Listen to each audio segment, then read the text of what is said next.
俄军单日损失950人，第11集团军全军覆灭。10月29日绝对是俄军开战以来最暗淡的一天，除了黑海舰队总部被无人机轰炸，损失2艘军舰，新舰受伤，俄军当天死亡的人数也达到了950人，这也是开战之后乌克兰通报的俄军最高死亡人数记录。这还仅仅是阵亡，不包括被俘、失踪和受伤。就连保卫俄罗斯欧洲飞地波罗的海舰队总部加里宁格勒的第11集团军也没了。第11集团军大约有 1.2 万人，该军阵亡、受伤、被俘、逃亡总数加起来同样是 1.2 万，全军覆没。问题来了，俄罗斯在10月29日这天为什么会损失那么多人？俄罗斯的第11集团军又是怎么没的？根据乌克兰国防部战报，10月29日是俄军开战以来损失最严重的一日。除了950名俄军阵亡，俄军还损失13辆坦克、53辆装甲车、16辆自行火炮、13辆运输车、1辆特种工程车、3门火箭炮、2套防空系统、1架战机和6架无人机等等。虽然乌军的战报可能灌水，但是基本可以确定，俄军确实遭到了一定程度的损失。因为在最近2天，关于乌军精确制导弹药命中俄军坦克、自行火炮、乌军俘虏俄军士兵以及乌俄近战的视频明显增加了很多。我们可以从战报来看一看这天到底发生了什么。首先，克里米纳斯托瓦方向，乌军第11旅对俄军阵地进行反复试探，双方爆发火炮和火箭炮对射战斗。同时，乌军第14旅还投入预备队，对俄军阵地进行持续1整天的战斗。在斯托瓦地区，乌军对斯杰利马西夫卡和马基伊夫卡地发动攻势。在红利曼方向，乌军第66机械化旅的一个突击营袭击了俄军阵地。同时，乌军第25空降旅的一个战斗群也对俄军阵地发动袭击行动。而俄军对沃尼达发动猛烈进攻，想要切断 M04 高速公路，但是乌军坚守阵地，俄军并没有取得成功。在顿涅茨克方向，俄军太平洋舰队陆战队、安全局特种部队以及乌东内务部部队对乌军帕夫利夫卡村阵地发动持续攻击，夺取大约28个火力点，造成70多名乌军伤亡。在整个顿涅茨克方向属于乌俄炮战，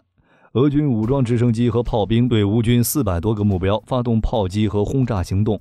在皮斯基村外围，俄军继续发动进攻，在无人机引导下，俄军使用 AGS 子弹榴弹发射器与乌军爆发近战。在扎波罗热方向，乌军增加了猎豹高射炮、反无人机系统和美制反炮兵雷达等装备。在扎波罗热全线，俄军和乌军爆发炮兵战，俄军对整个战线乌军进行大规模炮击，乌军则利用美制反炮兵雷达对俄军炮兵和火箭炮阵地进行反击。在赫尔松方向，乌军进行了6次连级战术分队进攻，对赫尔松方向的5个俄军阵地进行侦察型进攻行动。总的来说，10月29日这天，乌俄并没有爆发大规模战斗，并没有像光伏哈尔科夫那样的都是沿着1000多公里战线进行各种营连级战斗，绝大多数的损失都是由顿涅茨克和莱曼前线。俄罗斯中央军区司令亚历山大·拉平上将下课了，已经被普京解除了中央军区司令的职务。车臣部队也遭受重大损失，指挥部都被别人扬了。根据路透社在前线看到的俄军遗留文件，可以清楚知道，俄军前段时间败退的原因就是指挥部被大量精确打击，信息战被压制。至于整体战况的总结，就是乌军在经过1个多月的高歌猛进后，近期明显乏力。俄军也从懵逼中逐渐回过神来，在扎波罗热等地的接战中，乌军都没有占到便宜。在没有大规模冲突的情况下，损失那么多俄罗斯士兵的原因也很简单，俄罗斯把那些缺乏装备和训练的动员兵送上了战场。俄罗斯现在已经动员了大约30万人，目前有 8.2 万人已经接受了军事训练，并被派往乌克兰的军事任务区，其中有 4.1 万人已经编入前线作战部队正式参战，另外的 4.1 万人也已进入部队服役，但没有派往前线参与作战，将会根据需要进行调动。其他的 21.8 万人目前正在培训中心和训练场接受军事训练。为了应对普京的部分动员令，乌克兰也再次开启了大规模征兵行动，已经宣布了新一轮的征兵动员行动，为接下来的防御甚至进攻做准备。在乌克兰全国范围内，60岁以下的男子都会收到通知。不过，俄军动员兵训练并不充分，很多人应该只接受不到2个星期军训，对战场的残酷性和实战经验还比较缺乏。预计要到12月以后，俄军大部分动员预备役部队才能达到合格的实战水平，但是那个时候还能剩多少就不好说了。而训练不够，军事素养不够，乌俄双方其实都有这个问题。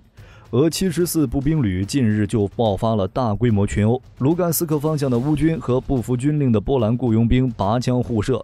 不过炮灰虽然不好听，但是真好用，而且有兵源就不错了，还要啥自行车呀？双方新上来的部队战斗力都不高，可是能填线呢，所以近期看到两边伤亡和被俘的多了也正常。如果按照这个局势一直走下去，现在就看谁血厚了。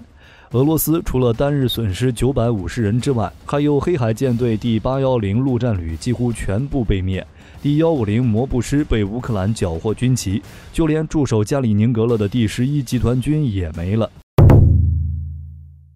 加里宁格勒是俄罗斯在波罗的海、波兰和立陶宛之间独立的一块飞地。如果加里宁格勒与白俄罗斯建立联系，就可以将北约南北分割，把伊斯坎德尔导弹部署在加里宁格勒，不仅可以安装核弹头，还能够覆盖除西班牙南部地区之外的整个欧洲，具备极强的威慑力，堪称俄罗斯抵在欧洲心脏的匕首。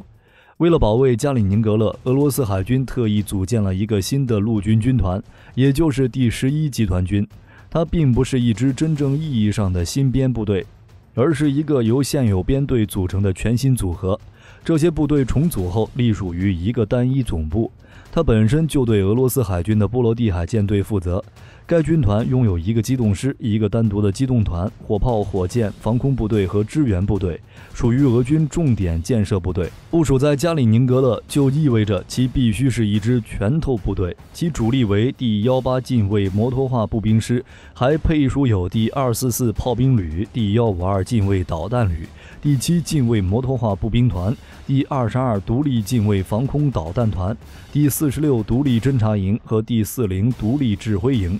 在全面战争开始之前，加里宁格勒至少有 1.2 万俄罗斯士兵。该地区的俄罗斯军队装备了大约100辆 T72 坦克、数百辆装甲运兵车、穆斯塔 S 榴弹炮以及 BM-27 和 BM-30 导弹。在俄军前线失利时，第11集团军被派往别尔哥罗德和哈尔科夫，在哈尔科夫遭受重创。乌俄战争爆发后，俄罗斯一度重兵出击，以为可以一举攻克基辅，但是俄军遇到了大麻烦。沿着通往乌克兰首都的道路上，领导部力供应不足的俄罗斯军队进度缓慢，特别容易受到乌克兰大炮、无人机和步兵携带的精确制导反坦克导弹的攻击。经过1个月的激烈战斗，俄罗斯不得不从基辅撤退。对于俄军在这场战斗中的伤亡，各方估计大不相同。在基辅溃败后，为了维持在顿巴斯地区的进攻势头，俄军将大量精锐投入到北顿涅茨克、利西昌斯克战役，并且克里姆林宫调动第11集团军，通过舰船和飞机将其转移到别尔哥罗德，然后再转移到哈尔科夫州。结果在哈尔科夫待的这3个月，第11集团军遭到了持续性的打击。虽然第11集团军可以凭借炮火优势不断炮击哈尔科夫，但面对占据战场态势感知优势的乌军，尤其是海马斯被投入战场，第11集团军的指挥所和后勤系统遭到猛烈攻击，大批物资被毁。更重要的是，第11集团军的指挥网几乎被彻底摧毁。从缴获的大量俄军文件中就证明了这一点。在乌军发起哈尔科夫反攻前，第11集团军其实就已经濒临崩溃。当乌军发起反攻后，一路势如破竹，第11集团军早已在乌军持续进攻中损失惨重，别说抵抗，甚至很多人连跑都跑不了。在乌克兰武装部队在哈尔科夫地区的反攻中，数以万计的俄罗斯人逃亡、投降或当场死亡。第11集团军的损失可以说最大。俄罗斯在乌克兰发动的战争影响到了整个欧洲。第11集团军原本可以保卫加里宁格勒并威胁北约东翼，但现在他什么都干不了。如果北约选择在这个时候进攻加里宁格勒，俄军除了依靠核武器，根本不可能做出任何有效的抵抗。至于第11集团军的编制，大概还是有的，但已经没啥战力了，肯定需要时间来重新武装和招募，以恢复至少部分以前的实力，然后继续驻守加里宁格勒，并威胁北约东线。毕竟俄罗斯现在没啥精力组建驻守加里宁格勒的精锐，大概率是从国内驻守的士兵派遣，防御没啥大问题，但是上战场不行。至于双方的重点，火力军认为还是赫尔松。把那些前线的动员兵拉上了战场，平民也撤离了，把赫尔松变成第二个斯大林格勒不是不可能。俄军目前在赫尔松已经部署了至少30个营级战斗群，总兵力在4万左右，而乌军大概有6万左右的兵力。如果在赫尔松的狭小地域，俄军打出一个反击，重创乌军的话，整个战场态势将发生对俄国有利的转变。而乌军能啃下这个硬骨头的话，反攻莫斯科都不再是梦。毕竟俄罗斯能有几个精锐组成的兵团？就算为了扎波罗热核电站以及新卡霍夫卡水电站的安全，俄军也得死撑，不然到时候来个水淹，普京考虑的就不是谈判，而是要不要做战犯的问题。